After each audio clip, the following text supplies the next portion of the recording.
Our next topic in risk and return is looking at a prediction interval for a normal distribution.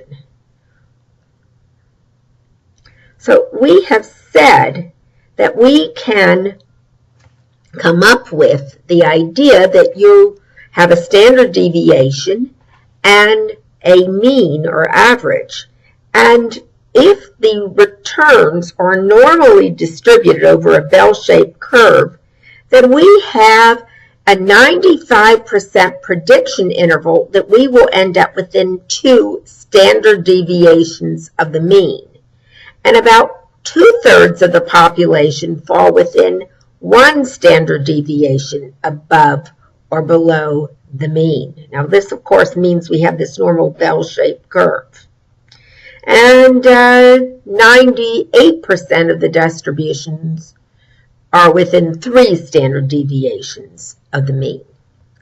So the average return for corporate bonds from 2005 to 2009 was just 6.5% with a standard deviation of 7%. What's a 95% confidence interval for the next year's return? It is 6.49% plus or minus 2 times 7.04%, and you can see that in the Excel. And we can have a return anywhere from positive 20.57 to negative 21.67. To estimate the cost of capital for an investment, we need to determine the expected return that investors will require to compensate them for that investment's risk. If the distribution of past and future returns is the same, we could use that return. But we don't really know what they expected in the past. All we can observe is the actual returns that they realized. In 2008, investors lost 37% by investing in the S&P 500. Boy, if they had anticipated that the S&P was going to fall, they should have put their money in treasury bills, even in cash. So we're using a security's historical average to estimate the actual expected return, but we know that we were never really expecting the negative. It's just an estimate. And the standard error is a statistical measure of our degree of estimation error.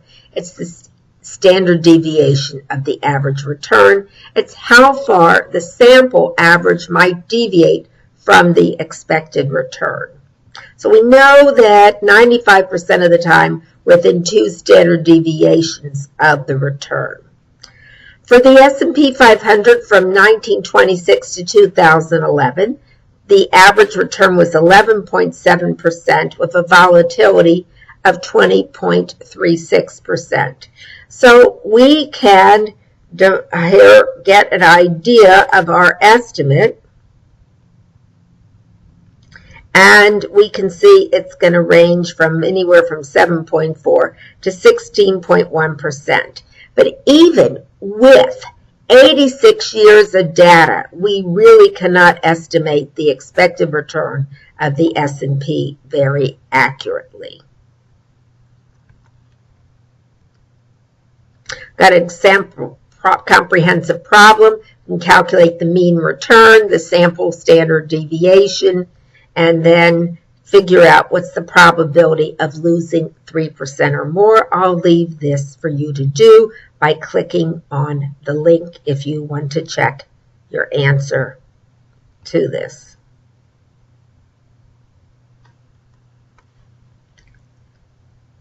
And this is just a summary of what we've covered in this chapter. The last topic we're going to talk about is, or the next to last topic, is about common risk and independent risk. Is there a relationship between volatility and average returns? As you can see on the next slide, there's no precise relationship between volatility and average returns for individual stocks. All stocks tend to have higher risk and lower returns than those of large portfolios. So you can see that here graphically. What we are going to do in a future chapter is talk about the risk of a portfolio. And that's when we talk about a concept called beta, but that's a later chapter topic. We're next going to talk about common and independent risks.